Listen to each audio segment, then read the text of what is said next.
नमस्कार, मार्केट गपशप में आपका स्वागत है। आपके साथ मैं हूं अभिषेक और आज मार्केट गपशप में हमने एक खास शो आपने के लिए चुनकर लेकर आए हैं, स्टॉक्स वर्ल्ड कप पार्ट 1। जी हां, अब चूंकि पूरे देश पर क्रिकेट का खुमार छाने वाला है और क्रिकेट का खुमार सिर्फ लोगों पर नहीं बल्कि बाजार पर भी छाएगा। अगले हफ्ते से यानी कि 5 अक्टूबर से मैचों की शुरुआत हो जाएगी। फैंस का जमावड़ा शुरू होना हो गया है और इसके अलावा टीमें पहुंचने लगी हैं। भारत के मैच शुरू होंगे 8 अक्टूबर से, लेकिन इस वर्ल्ड कप से तमाम कंपनीज के लिए कमाई के मौके भी बनेंगे और जब कंपनियों के लिए कमाई के मौके बनेंगे तो आपके लिए शेयरों में कमाई के मौके भी बनेंगे और उस मौकों की पड़ताल करेंगे इस खास शो के जरिए जिसका नाम है स्टॉक्स वर्ल्ड कप पार्ट 1।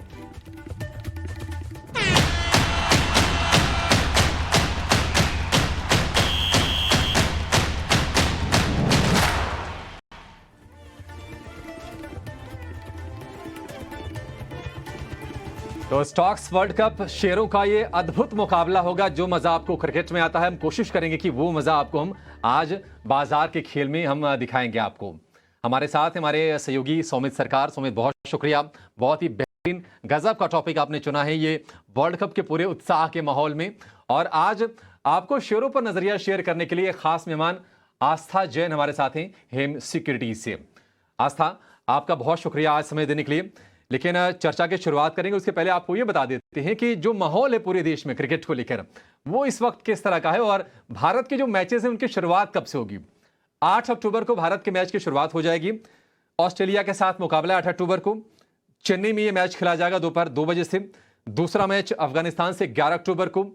14 अक्टूबर को पाकिस्तान से महामुकाबला और यह मैच खेला जाएगा अहमदाबाद में 2 बजे से। ये टक्कर होने की उम्मीद है। 19 अक्टूबर को भारत और बांग्लादेश का मैच है और इसके अलावा भारत और न्यूजीलैंड का मैच है 22 अक्टूबर को धर्मशाला के खूबसूरत ग्राउंड पर, जो कि एक ट्रैवल डेस्टिनेशन के तौर पर भी जाना जाता है। 29 अक्टूबर को भारत का मैच होगा इंग्लैंड से। 2 नवंबर को श्रीलंका से और मुंबई पहुंचेगा काफिला भारत का 5 नवंबर को, जब दक्षिण अफ्रीका से मुलाकात होगी। इसके अलावा नीदरलैंड से भी मैच है, वो मैच खेला जाएगा 12 नवंबर को। उसके बाद सेमीफाइनल और फाइनल के मैचेज आ जाएंगे। तो उत्साह पूरे चरम पर हैं और चरम पर हैं टिकटों के भाव। न सिर्फ मैचों के टिकट बल्कि होटल्स के टिकट, हवाई जहाज में अगर आप बुकिंग करना चाहते हैं तो अगर आप जिस दिन का मैच है, अब अगर आप सोचेंगे तो शायद बड़ी मुश्किल होगी, या मुश्किल अगर नहीं भी होगी तो कम से कम जेब अच्छी खासी ढीली करनी पड़ेगी। जरा ही समझते हैं कि कितने महंगे हो गए हैं टिकट्स होटल्स के, कितने महंगे हो गए हैं फ्लाइट्स के टिकट उन दिनों पर जिस दिन भारत के मैच है। समझ बताइए, अंदाजा तो था कि महंगे होंगे, मतलब अमूमन जो फेयर होते हैं उससे 20-25% ही ज्यादा है, या फिर आसमान पर भाव चले गए? अगर हम देखें तो डबल हो चुके हैं। अभी याद रखिएगा, जो वर्ल्ड कप का पीरियड है वो Q3 का जो सीजनली स्ट्रॉन्ग पीरियड रहता है किसी भी एयरलाइन कंपनी के लिए, उसके साथ कोइंसाइड कर रहा है, क्योंकि Q3 एक फेस्टिव पीरियड होता है, तभी ऐसे ही लोग ज़्यादा ट्रैवल करते हैं, हॉलिडे पीरियड होता है और उसी के साथ ये वर्ल्ड कप मैचेस है। तो जो एवरेज रेट्स है जो हमने अभी तक देखे हैं इंडिया के मैचेस के, 29 सितंबर को जो एवरेज फेयर्स थे वो करीब 6200 के आसपास थे। बट मैच वाले दिन अगर आप देखेंगे तो जो एवरेज फेयर्स है वो 11500 तक पहुंच चुके हैं। तो बहुत बड़ा एक जंप हमें देखने मिला, लगभग 80% का। और मैच स्पेसिफिक अगर हम देखें तो सबसे ज़्यादा जो टिकट के भाव हमें देखने मिल रहे हैं वो सेमीफाइनल के दिन में दिख रहे हैं, जहाँ पे करीब 27,000 तक के टिकट के भाव पहुंच चुके हैं। मैच डे वाले फेयर पे दिल्ली मुंबई के, अगर हम मुंबई कोलकाता के रूट के हम फेयर्स देखते हैं तो 27,000 तक पहुंच चुके हैं। नॉर्मल जो फेयर होता है इस रूट पे वो 6 से 6,500 के आसपास होता है। तो उसके सामने अगर हम देखें तो मुंबई कोलकाता वाला रूट जो है वहाँ पे 27,000 का भाव अभी चल रहा है। बट एवरेज रेट अगर हम देखें तो ऑन एन एवरेज 80% से भाव बढ़ चुका है, क्योंकि कुछ मैचेस में जैसे कि इंडिया अफगानिस्तान वाले मैच है तो वहाँ पे ज़्यादा इंटरेस्ट नहीं होने के कारण मैच पे भी जो टिकट का रेट है वो ज़्यादा नहीं बढ़ा है। इसलिए ऑन एन एवरेज अगर हम देखें तो जहाँ पे फेयर्स 6200 होते थे एक वीक पहले भी अगर आप देखें तो 6300 के आसपास का भाव चल रहा है। बट मैच डे वाले भाव, मैच के दिन वाले रेट पे अगर आप देखेंगे तो 11500 पे चल रहा है। और उसके बाद का अगर आप देखते हैं तो 6900। तो क्लियरली एक 80% का एक 80% का राइज हमें एयरलाइन के भाव पे, टिकट के भाव पे देखने मिल रहा है मैच वाले दिन पे एटलीस्ट।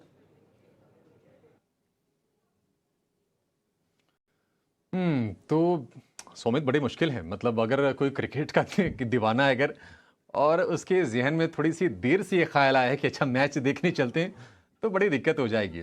लेकिन इस दिक्कत को थोड़ा-सा आसान आप ज़रूर बना सकते हैं और वो तरीका ये है कि भले ही आपके एविएशन के के प्राइसेज़ जो हवाई जहाज़ के हैं, मैच वाले दिन वो आसमान पर हैं, डबल भाव हो गए हैं, ट्रिपल भाव हो गए हैं, होटल्स महँगे हो गए हैं। लेकिन उन कंपनियों के अगर आप शेयर खरीद लें, तो थोड़ी-सी आपके लिए राहत बात ज़रूर हो सकती है और ऐसी बहुत सारी कंपनियाँ हैं।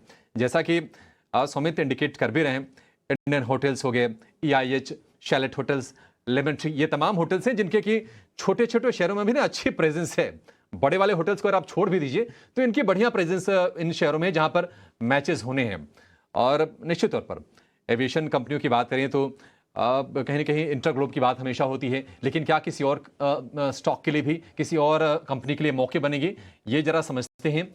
आस्था जी, आपसे पहले ये जानना चाहेंगे, देखिए 5 अक्टूबर से मैचेज़ शुरू हो जाएँगे, भारत के मैच 8 अक्टूबर से होंगे। क्या आपने कोई प्लान बनाया है मैच देखने का? क्या आप वर्ल्ड कप इस बार देख रही हैं? कितने उत्साहित हैं आप? जी बिल्कुल, गुड मॉर्निंग अभिषेक जी। देखिए बिल्कुल वर्ल्ड कप का तो प्लान रहता ही है देखने का, लेकिन वो टीवी पे ही रहेगा। कहीं पर्सनली जाके देखना उतना नहीं बैठता है, थोड़ा समय की यहाँ पे एक लिमिटेशन रहती है।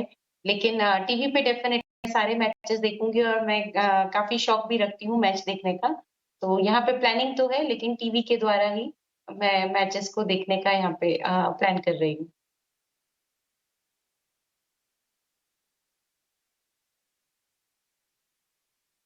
ठीक है, तो ये कुछ तस्वीरें वर्ल्ड कप की आपकी स्क्रीन पर। चलिए फटाफट यहाँ से अपना शुरू ज़रा ये करते हैं कि आपके लिए कौन से शेयर खरीदने हैं, कहाँ पर मौके बनेंगे?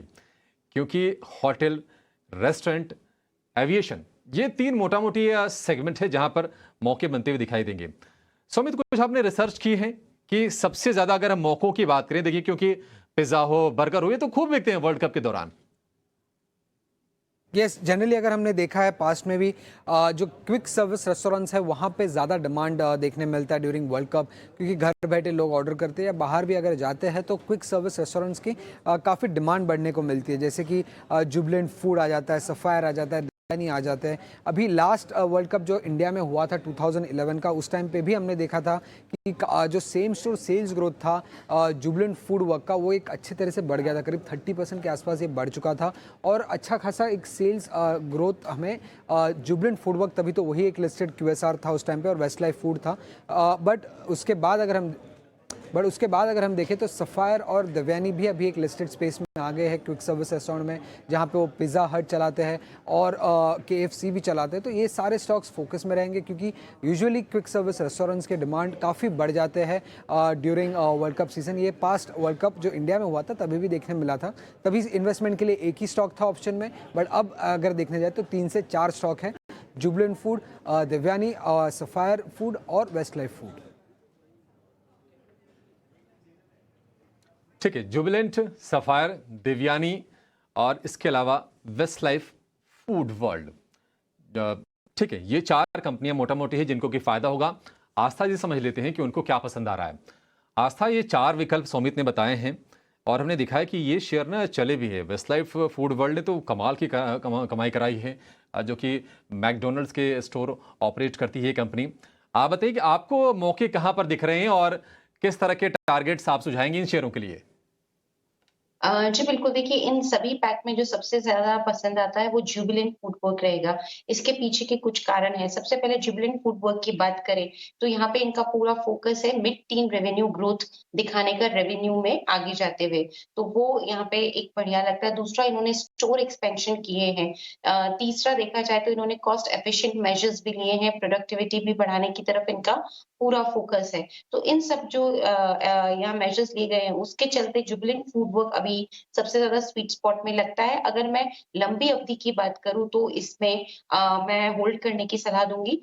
अगर इसमें टारगेट्स की मैं बात करूँ जुबिलेंट फूडवर्क के तो 570-590 तक के टारगेट्स रहेंगे। लेकिन अगर नज़रिया साल भर का है तो 610 तक के भी लक्ष्य रह सकते हैं। अभी जो टारगेट सुझाए जा रहे हैं वो 1 या 2 महीने के पर्सपेक्टिव से हैं, लेकिन अगर थोड़ी लंबे समय के लिए भी रखें तो 600 के ऊपर के भी लक्ष्य इसमें सेट किए जा सकते हैं। तो पहला काउंटर पसंद आता है जुबिलेंट फूडवर्क। देवयानी इंटरनेशनल की बात करें तो ये काउंटर ठीक लगता है। इसमें एक ही जो थोड़ी दिक्कत मुझे लगी कि जो इनका सेम स्टोर सेल्स ग्रोथ होता है, जो हम इस तरह की कंपनियों में सबसे इम्पोर्टेंट पैरामीटर मानते हैं जिसे मापने के लिए, वहां पे प्रेशर है, वो वाली ग्रोथ आ नहीं रही है। इसीलिए देवयानी इंटरनेशनल नया मैं खरीदने की सलाह नहीं दूंगी, लेकिन लिया हुआ है तो होल्ड किया जा सकता है। टारगेट इसमें 240 का रखेंगे। तो लंबी अवधि के लिए जुबिलेंट फूडवर्क इन चारों स्टॉक्स में से सबसे ज्यादा पसंद आता है और उसमें मैं खरीदारी करने की भी सलाह दूंगी और बने रहने की भी सलाह दूंगी। 590 का इनिशियल टारगेट और 600 के ऊपर के लक्ष्य 1 साल की समय सीमा को ध्यान में रख।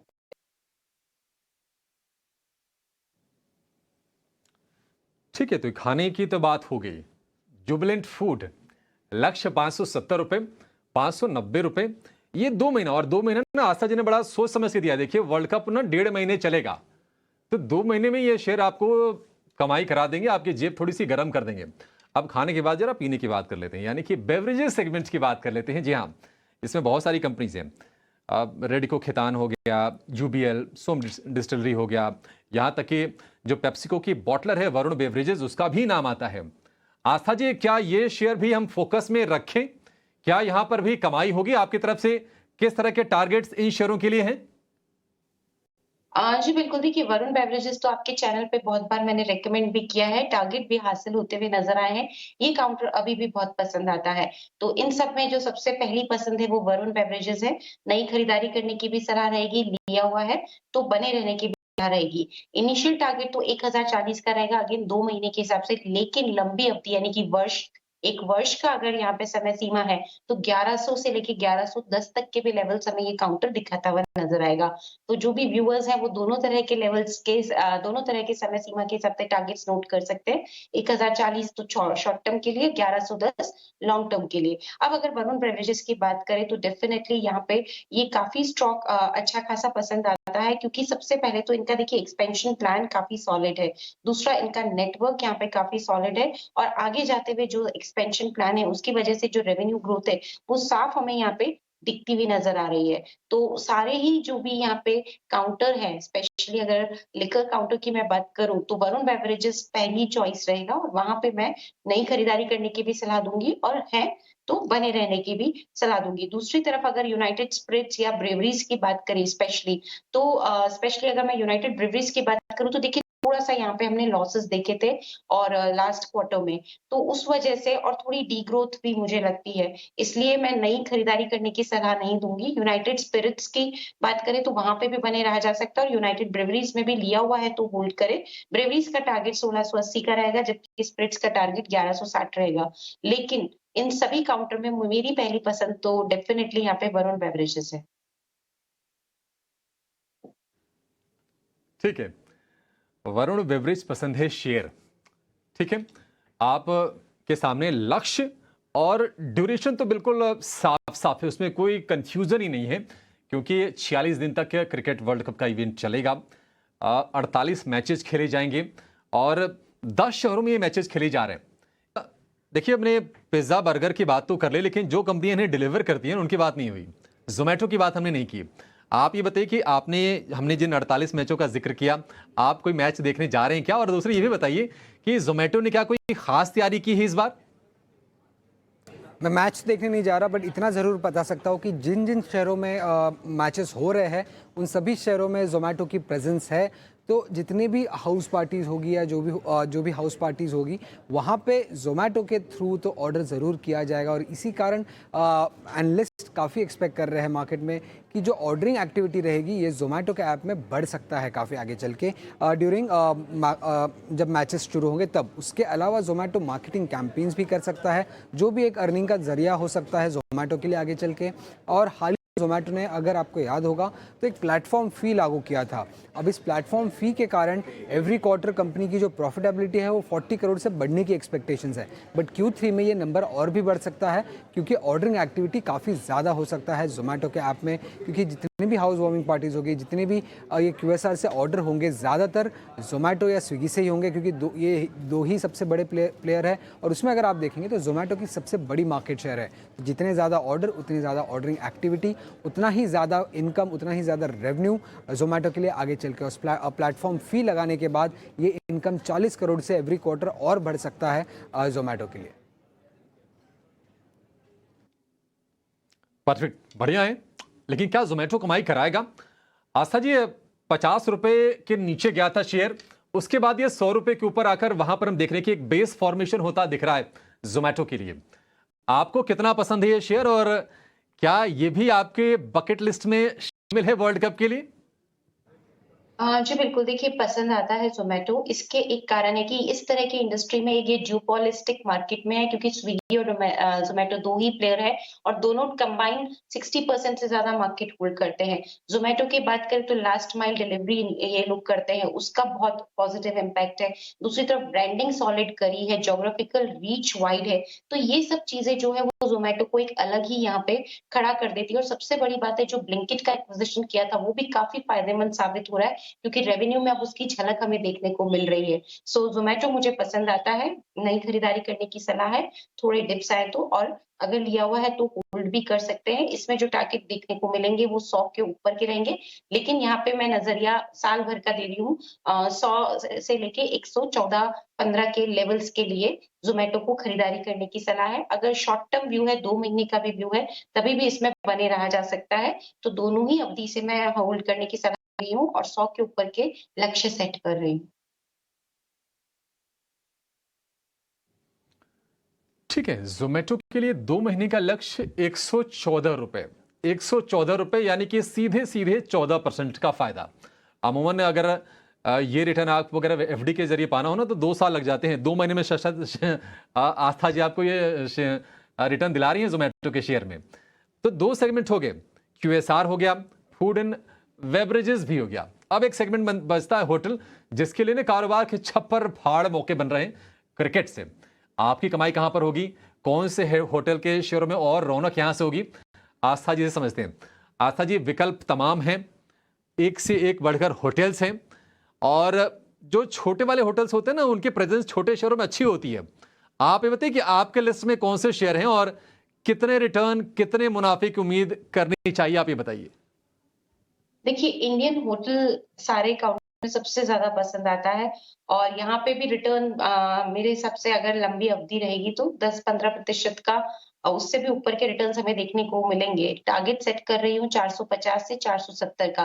देखिए, अभी जो भी मैं टारगेट दे रही हूँ 2 महीने के लिए दे रही हूँ, लेकिन किसी भी वजह से अगर मार्केट में कुछ भी गिरावट आती है, तो ये लॉन्ग टर्म के लिए भी टारगेट सेट किए जा सकते हैं। अगर बहुत बड़ी गिरावट भी आए तो भी इनको होल्ड किया जा सकता है पोर्टफोलियो में, ये जितने भी स्टॉक्स हमने यहाँ पे डिस्कस किए, और ये लॉन्ग टर्म में 6 महीने या उसके ऊपर के अगर आप समय सीमा भी रखेंगे, तभी भी मुझे लगता है कि ये टारगेट्स आराम से अचीव होते हुए नजर आएंगे, अगर कोई मार्केट में बड़ी गिरावट आती है तो। इंडियन होटल की बात करें तो इसके पीछे का कारण है, देखिए इनमें होटल में हमेशा एवरेज रेवेन्यू पर अवेलेबल रूम हम हमेशा देखते हैं, वहां पे बढ़िया बढ़ोतरी हुई है। ऑक्यूपेंसी रेट देखी जाती है होटल्स में तो 67% ऑक्यूपेंसी इनकी है, और जिस तरह से पहले G20 समिट हुआ था, इनफैक्ट जिसे हम ब्यूटी कॉन्टेस्ट भी कहते हैं, मिस इंडिया, वो भी हुआ था, और अब जाके जो क्रिकेट वर्ल्ड कप है तो उसकी वजह से भी हमें यहाँ पे बढ़िया डिमांड देखने को मिलेगी इस इंडस्ट्री में, और इसका डायरेक्ट फायदा इंडियन होटल को होता हुआ नजर आएगा। सो इंडियन होटल की बात करें तो ये काउंटर सभी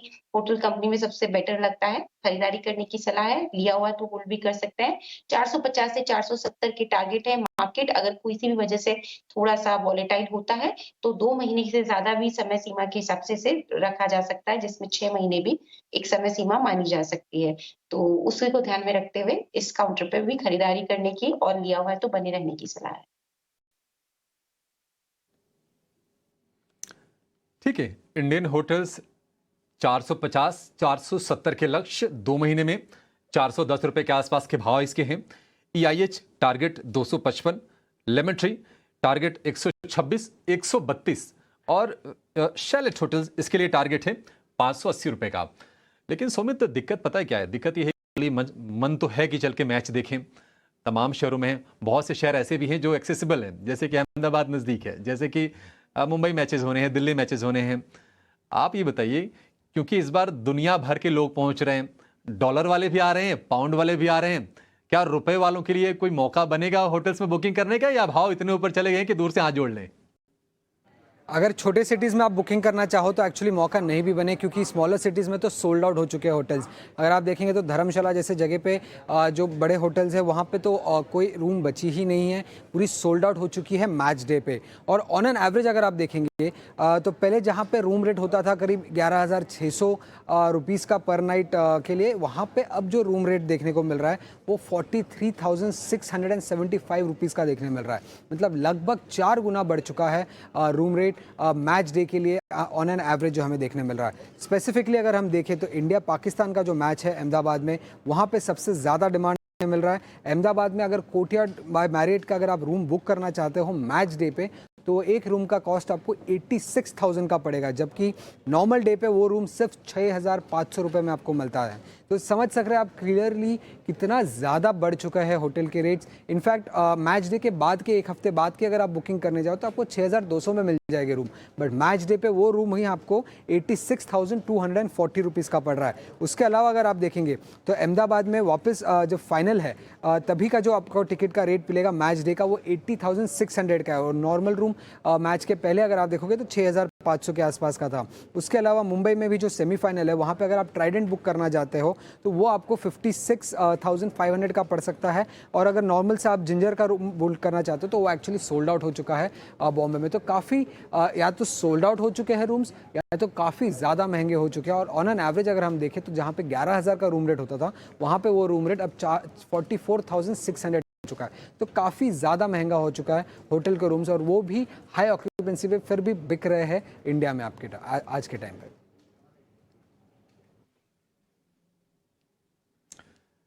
तो टिकट्स, होटल्स, भाव आसमान पर हैं। तरीके दो आपके पास हैं। एक थोड़ा कठिन है कि आप अपने सगे संबंधियों को, रिश्तेदारों को जो शहर में रहते हैं उनको फ़ोन कीजिए, कहिए कि हमें आके मैच देखना है, रहने का इंतजाम करवा लीजिए। थोड़ा कठिन है ये, क्योंकि उनके पास ऑलरेडी फ़ोन पहुंच गए होंगे। दूसरा तरीका ये है कि आस्था जी ने जो शेयर आपको बताए हैं उन शेयरों में आप पैसे लगाइए, जो कमाई हो उससे कोशिश कीजिए कि जाके आप मैच देखिए, नहीं तो मजे लीजिए कमाई करके शेयरों में। आस्था जी, एविएशन में तो एक ही कंपनी है जिसकी चर्चा होती है। आपके हिसाब से कहीं कुछ मौके बनेंगे एविएशन में, इंटरग्लोब में, क्योंकि टिकटें तो बुक हो गई होंगी अब तो? जी बिल्कुल, देखिए ये भी एक अच्छा काउंटर लग रहा है, तो इसमें भी खरीदारी करने की सलाह है, थोड़ा डिप आए तो। और अगर लिया हुआ है तो होल्ड करें। इनिशियल 2650 का है, 2 से 3 महीने की समय सीमा, लेकिन अगर साल भर का भी नजरिया है तो 2750 तक के भी लेवल्स हमें ये काउंटर पे देखने को मिल सकते हैं। अब अगर मैं इस काउंटर की बात करूं तो देखिए इनकी लीडरशिप पोजीशन है, जैसे कि आपने बताया कि एकमात्र कंपनी है। मतलब वैसे तो स्पाइस जेट भी ऑपरेट करती है, लेकिन उसकी पोजीशन, लीडरशिप पोजीशन की अगर मैं सिर्फ बात करूं तो इंटरग्लोब एविएशन आ गई। दूसरा, इनकी कॉस्ट एफिशिएंट फ्लीट है। तीसरी तरफ देखा जाए तो हाई पैसेंजर वॉल्यूम हमें देखने को मिला है। चौथी तरफ नेटवर्क काफी स्ट्रांग है और इन्होंने फ्लीट एडिशन भी किए हैं। तो मुझे ऐसा लगता है कि इंटरग्लोब एविएशन हर तरह से एक वेल प्लेस्ड स्टॉक लगता है एविएशन सेक्टर में। बाइंग ऑन डिप्स के साथ जाना चाहिए। लिया हुआ है तो होल्ड करें। 2650 का टारगेट 2 से 3 महीने के लिए, लेकिन 1 साल का नजरिया है तो 2750 तक के भी लक्ष्य सेट किए जा सकते हैं। ठीक है, 2400 रुपए के आसपास के भाव हैं। 2650 के टारगेट्स हैं 2 महीने के लिए इंटरग्लोब एविएशन के लिए। चलिए, तो स्टॉक्स वर्ल्ड पार्ट 1 में आज इतना ही। वर्ल्ड कप से कमाई के तरीके हमने आपको बताए, और आस्था जी ने तमाम शेयर आपके लिए बताए, जहां पर निश्चित तौर पर आप ये मान के चलिए कि ये शेयर चलेंगे। इक्का दुक्का अपवाद हो सकते हैं, लेकिन रौनक बनी रहेगी अगले 1 से 1.5 महीने तक इन शेयर में। आस्था जी, बहुत शुक्रिया आज आपका समय देने के लिए और ये तमाम शेयर हमारे दर्शकों को बताने के लिए। सौमित, बहुत शुक्रिया आपका भी ये बेहतरीन टॉपिक आज चुनने के लिए। फिलहाल मार्केट गपशप में इतना ही, लेकिन आप बने रहिए 18 स्वदेश के साथ। नमस्कार।